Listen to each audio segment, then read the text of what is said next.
Assalamualaikum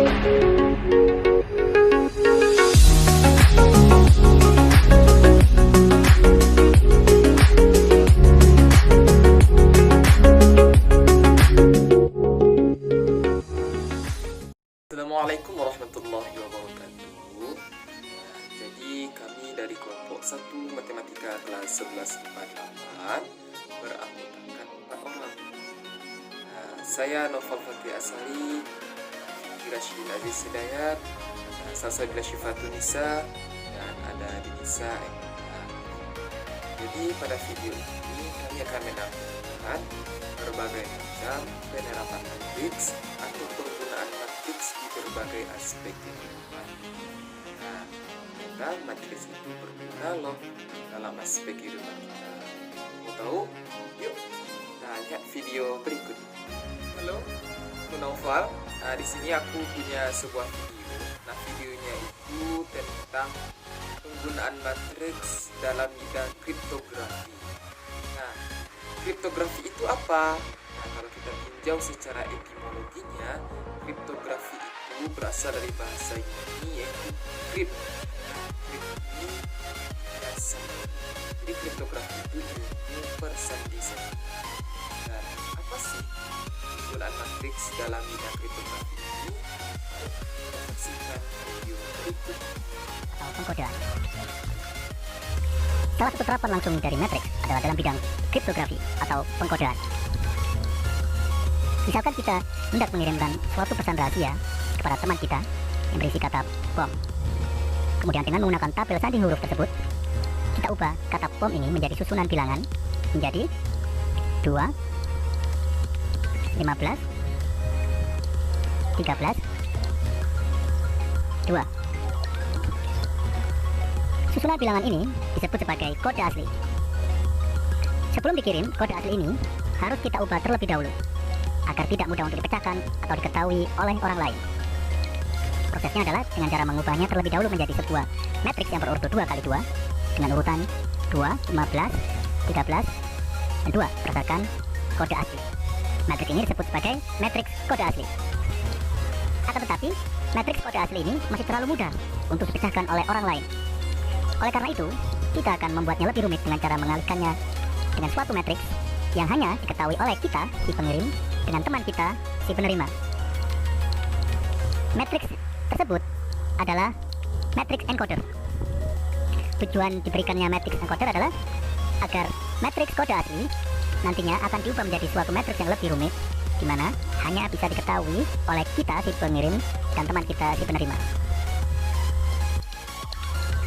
Seperti pada pembahasan sebelumnya, cara mengalihkan kedua matriks tersebut adalah dengan cara kalikan baris pertama pada matriks encoder dengan kolom pertama pada matriks kode asli, yakni 1 kali 2 ditambah 2 kali 13 sama dengan 28. Kemudian kalikan baris pertama pada matriks encoder dengan kolom kedua pada matriks kode asli, diperoleh 19. Berikutnya kalikan baris kedua pada matriks encoder dengan kolom pertama pada matriks kode asli, diperoleh 41. Selanjutnya, kalikan baris kedua pada matriks encoder dengan kolom kedua pada matriks kode asli, diperoleh 21. Hasil perkalian antara matriks encoder dengan matriks kode asli ini adalah matriks kode terkirim. Matriks inilah nanti akan kita ubah menjadi susunan bilangan baru yang lebih rumit, yakni 28, 19, 41, 21. Susunan bilangan inilah yang akan kita kirim kepada teman kita. Jelas bahwa bilangan ini akan sangat rumit dan tidak mudah untuk dipecahkan oleh orang lain selain teman kita tersebut. Oleh teman kita, susunan bilangan ini nanti diubah menjadi suatu matriks, yaitu matriks kode yang diterima, kemudian dikalikan dengan matriks yang disebut dengan decoder. Matriks decoder inilah nanti akan digunakan untuk memecahkan matriks kode yang diterima yang rumit tadi itu. Matriks decoder diperoleh dengan cara mencari inverse dari matriks encoder. Seperti pada pembahasan sebelumnya, inverse dari matriks ordo 2 kali 2 diperoleh dengan cara 1 per determinan dari matriks tersebut dikali dengan adjoint dari matriks tersebut. Determinan diperoleh 1 kali 3 dikurangi 2 kali 1 sama dengan 1. 1 per 1 dikalikan dengan matriks adjoint, hasilnya matriks adjoint. Kemudian seperti biasa, kalikan matriks decoder dengan matriks kode yang diterima. Kalikan baris pertama pada matriks decoder dengan kolom pertama pada matriks kode yang diterima. Diperoleh 2. Kemudian kalikan baris pertama pada matriks decoder dengan kolom kedua pada matriks kode yang diterima. Diperoleh 15. Kemudian kalikan baris kedua pada matriks decoder dengan kolom pertama pada matriks kode yang diterima. Diperoleh 13. Kemudian kalikan baris kedua pada matriks decoder dengan kolom kedua pada matriks kode yang diterima. Diperoleh 2. Hasil perkalian antara matriks decoder dengan matriks kode yang diterima adalah matriks kode asli. Dari matriks tersebut, selanjutnya teman kita akan mengubahnya menjadi urutan bilangan, yakni 2, 15, 13, dan 2. Inilah kode asli yang nantinya akan diterjemahkan menjadi susunan huruf berdasarkan tabel sandi huruf yang diperoleh P, O, M, dan P. Maka pesan rahasia kita pun selamat sampai tujuan tanpa diketahui dan dipecahkan oleh orang lain. Aku Nova, hari ini aku punya 2 buah data. Nah, data yang pertama judulnya Statistic of the Imams of Masjid Al-Haram. Nah, ini berisikan data akumulasi atau jumlah sholat yang dipimpin oleh para imam Masjid Al-Haram yang berjumlah 9 orang selama 1 tahun penuh, tahun 1441 Hijriah. Nah, di sini dapat kita lihat ada para imamnya berjumlah 9 orang. Kemudian setiap imam memimpin berapa kali sholat 5 waktu dan sholat Jumat dalam 1 tahun. Nah, inilah angka akumulasinya. Nah, kemudian aku punya pula data yaitu Statistic of the Imams of Masjid An-Nabawi. Nah, ini berisikan akumulasi jumlah sholat yang dipimpin oleh para imam Masjid An-Nabawi yang berjumlah 9 orang. Masing-masingnya berapa kali dia memimpin dalam setahun sudah dibuatkan di data ini. Nah, jadi apa sih kaitan data-data tersebut dengan matriks? Nah, kaitan data-data tersebut dengan matriks adalah bahwasanya data-data tersebut dapat kita ubah ke dalam bentuk matriks. Nah, misalkan matriks tadi, matriks A ini dengan Statistic of the Imam Masjid Al-Haram. Nah, seperti inilah jadinya. Karena matriks itu adalah bilangan-bilangan yang disusun dalam bentuk baris dan kolom. Kemudian matriks Statistic of the Imam of Masjid An-Nabawi kita misalkan dengan matriks B. Nah, seperti ini jadinya. Ya, kita susun dia dalam bentuk baris dan kolom. Ya kan? Oh ya, satu lagi. Kan di data tersebut ada tanda-tanda strip gitu loh kan? Ada dua buah shift tadi pada ada tanda-tanda strip kan? Nah, kalau tanda-tanda strip itu sesuai data yang saya dapatkan, itu jumlah yang Sulaiman Khabib itu 0. Jadi kita buat saja 0 sini dalam bentuk matriksnya. Nah, jadi apa kesimpulannya? Matriks itu dapat kita gunakan dalam data-data keagamaan. Sepertilah contohnya. Ya kan? Nah, terima kasih. Hai, aku Syifa. Di sini aku punya video tentang penerapan matriks dalam bidang komputer. Mau tahu videonya kayak mana? Yuk, lihat video berikut ini. Untuk menyelesaikan matriks. Oke ya, kita mulai dari operasi penjumlahan dan pengurangan matriks. Yang pertama, misal kita mau jumlah A tambah B sama dengan, maka kita sediakan tempatnya 3 baris dan 3 kolom. Baru klik sama dengan log matriks A ditambah matriks B. Kalau sudah, klik Ctrl Shift Enter. Sangat mudah bukan? Oke, sekarang kita kurangi. A dikurang B sama dengan, kita sediakan tempatnya. Kalau sudah, klik sama dengan blok matriks A dikurang matriks B. Ctrl Shift Enter. Oke. Selanjutnya kita akan mengalikan matriks A dan matriks B. A kali B kali B sama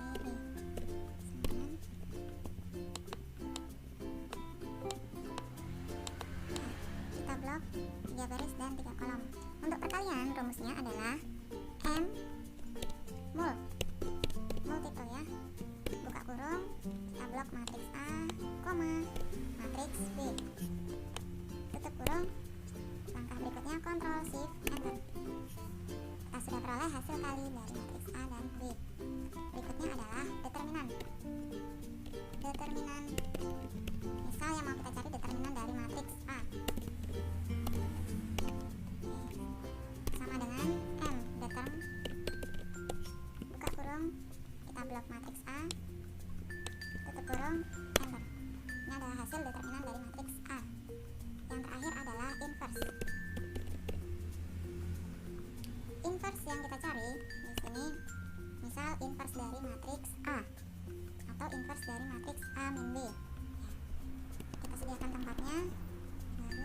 masukkan rumusnya. Rumusnya adalah M inverse buka kurung, kita blok matriksnya, tutup kurung, Ctrl Shift Enter. Mudah bukan? Ya, itu adalah penggunaan Excel untuk mencari matriks ya. Aplikasi matriks sendiri bisa digunakan salah satunya untuk menyelesaikan soal SPLDV seperti ini atau SPLTV, sistem persamaan linear 3 variabel ya. Caranya kita tulis dulu koefisien dari masing-masing variabelnya. Variabel X koefisiennya 5 dan min 4. Variabel Y koefisiennya 6 dan min 3. Ketika dikali dengan XY menghasilkan 8 dan min 1. Maka untuk mencari nilai XY kita cari dulu inverse dari matriks ini ya. Sama dengan M inverse buka kurung, tutup kurung, Ctrl Shift Enter, dikali dengan 8 dan min 1. Maka hasilnya kita kalikan sama dengan M mod buka kurung, matriks pertama, koma, matriks kedua, tutup kurung, Ctrl Shift Enter. Nah, kita peroleh nilai X sama dengan min 2 dan Y nya sama dengan 3. Mudah bukan?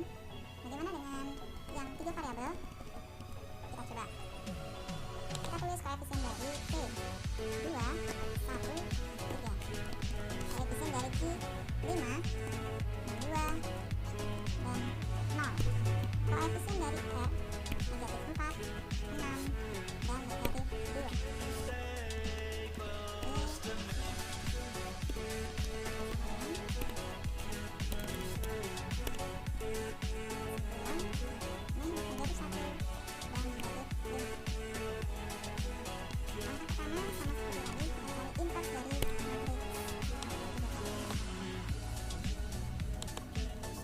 Rumusnya kita masukkan M inverse buka kurung,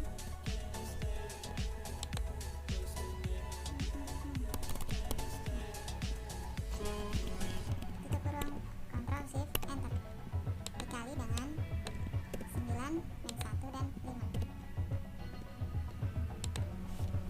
Kita lihat hasilnya. Kita sediakan 3 baris ya. Rumusnya kita masukkan sama dengan, kita kalikan inverse-nya dengan 9, 1 dan min 5. M mod multiple dari ini, koma, nih, tutup kurung, Ctrl Shift Enter. Aha, kita peroleh P nya min 1, Q nya 3, dan R nya 1. Oke, sampai disitu. Sampai jumpa lagi di video berikutnya. Bye bye. Hai semuanya, jadi di sini aku mau jelasin matriks dalam bidang kesehatan. Contoh dari matriks dalam bidang kesehatan itu adalah data pasien COVID-19 yang ada di Indonesia. Nah, kenapa sih data dari pasien COVID-19 itu masuk dalam matriks? Jadi, syarat matriks itu yang pertama adalah adanya baris dan yang kedua adalah adanya kolom. Bisa kita lihat sendiri bahwa di data tersebut terdapat baris dan kolom. Itulah alasan kenapa data tersebut masuk dalam matriks. Sekian dulu ya penjelasannya. Dadah! Assalamualaikum teman-teman, saya Fikri Hidayat akan menjelaskan persoalan matriks di bidang ekonomi dan bidang olahraga. Simak videonya ya. Terima kasih. Ya, jadi berdasarkan data ini adalah aplikasi matriks dari bidang olahraga Piala Eropa grup A. Di sini kita buat aplikasi matriks olahraga Piala Eropa grup A. Berdasarkan data dari video yang saya tunjukkan tadi, negara yang terlibat ada England atau Inggris, ada Czech Republik, ada Kosovo, Bulgaria, dan Montenegro. Oke, berdasarkan menang kalahnya kita bagi 3, ada menang, win, tuh kalah, lose, sama seri draw. England berdasarkan data menangnya ada 7, kalahnya 1 dan serinya 0. Dan kita Republik begitu menangnya ada 5, kalahnya 3 dan serinya 0. Dan menangnya Kosovo ada menangnya 3, kalahnya 3 dan serinya 2. Dan Bulgaria ada 1 kali menang, kalahnya 4 sama serinya 3. Dan Montenegro tidak ada menang, kalahnya 5, serinya 3. Oke, berdasarkan poinnya kalau menang kita kasih 4, dan kalau misalnya kalah kita kasih 1. Dan kalau misalnya dia seri alias draw kita kasih 0. Maka kalau dibentuk jadi matriks jadi gini dia bentuknya.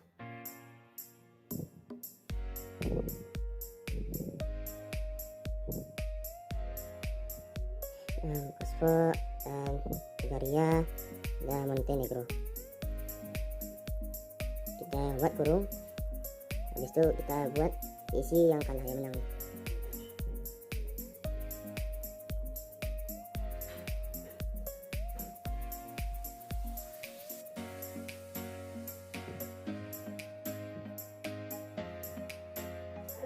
Dan ini hasil data ini akan dikali berdasarkan poinnya.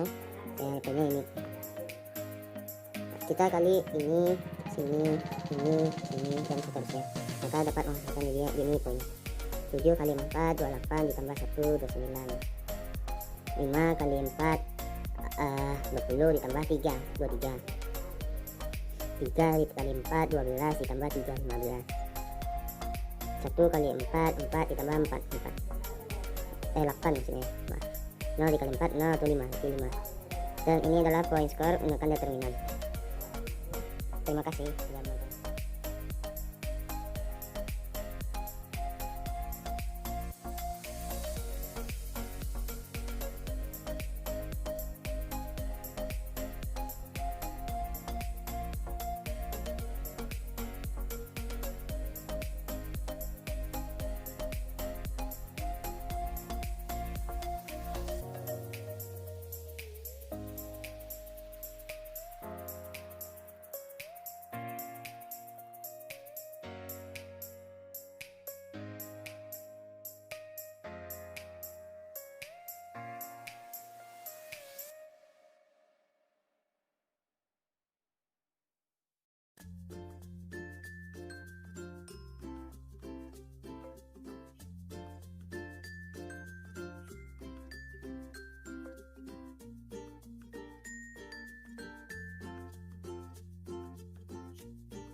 teman-teman semua, kenalin namaku Denis. Nah, kali ini aku mau nunjukin ke kalian video tentang penerapan matriks dalam kehidupan sehari-hari pada bidang ekonomi dan bisnis.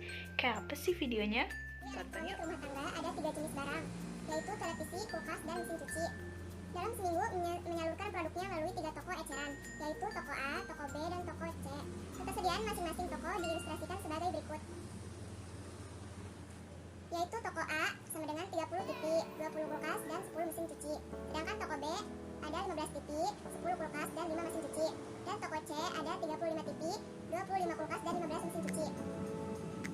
Harga jual per unitnya yaitu TV sebesar 2 juta rupiah, sedangkan kulkas sebesar 2 juta 500 ribu rupiah, dan mesin cuci sebesar 3 juta rupiah. A. Nyatakanlah persediaan barang elektronik tersebut sebagai I dalam bentuk matris. Yang B. Nyatakanlah harga jual barang elektronik tersebut sebagai P dalam bentuk matris. Yang C. Jika semua persediaan tersebut terjual habis, hitung total penjualan dari persediaan barang-barang elektronik tersebut sebagai R pada masing-masing toko eceran melalui operasi matris. Persediaan barang di toko eceran A, B, dan C dalam bentuk matris sebagai berikut. A. Nyatakanlah persediaan barang elektronik tersebut dalam bentuk matris. Ini sama dengan 30, 15, 35, 20, 10, 25, 10, 5, 25. Persamaan B. Nyatakanlah harga jual barang elektronik tersebut P dalam bentuk matris. P sama dengan R2 juta, R2 juta 500 Penyelesaian jika semua persediaan tersebut terjual habis, hitung total penjualan dari persediaan barang-barang elektronik tersebut R pada masing-masing toko eceran melalui operasi matris. R sama dengan toko A 30, 20, 10, toko B 15, 10, 5, toko C 35, 25, 15. R sama dengan 30 dikali 2 juta, 20 dikali 2 juta, 10 dikali 2 juta, ditambah 15 dikali 2 juta 500, 10 dikali 2 juta 500, 5 dikali 2 juta 500, ditambah 35 dikali 3 juta, 25 dikali 3 juta, 15 dikali 3 juta. Maka R sama dengan 60 juta, 40 juta, 20 juta, ditambah 37 juta 500, 25 juta, 12 juta 500, ditambah 105 juta, 75 juta, 45 juta. Maka R sama dengan 202 juta 500, 140 juta, 77 juta 500. Jadi, jika persediaan barang-barang elektronik tersebut terjual habis, total penjualan persediaan barangnya adalah 202 juta 500 ditambah 140 juta ditambah 77 juta 500 sama dengan 420 juta. Halo teman-teman semua, kenalin namaku Denis. Nah, kali ini aku mau ngasih lihat ke kalian semua tentang contoh penerapan matriks dalam kehidupan sehari-hari pada bidang pariwisata. Nah, di sini aku punya tabel statistik kunjungan wisatawan mancanegara di Indonesia tahun 2004 sampai tahun 2010. Kenapa sih ini tuh termasuk penerapan matriks dalam kehidupan sehari-hari? Karena di sini terdapat baris dan kolom yang dapat kita ubah ke dalam bentuk matriks. Sekian dulu ya penjelasan dari aku. Terima kasih. Nah, jadi dari beberapa video yang kami tampilkan tadi, dapat kita simpulkan bahwasannya matrik tersebut dapat kita gunakan dalam berbagai aspek kehidupan kita. Nah, sekian dulu penjelasan dari kelompok kami, kelompok 1 Matematika kelas 11 IPA 8. Mohon maaf atas segala kekurangan atau ada salah kata dari kami. Assalamualaikum warahmatullahi wabarakatuh.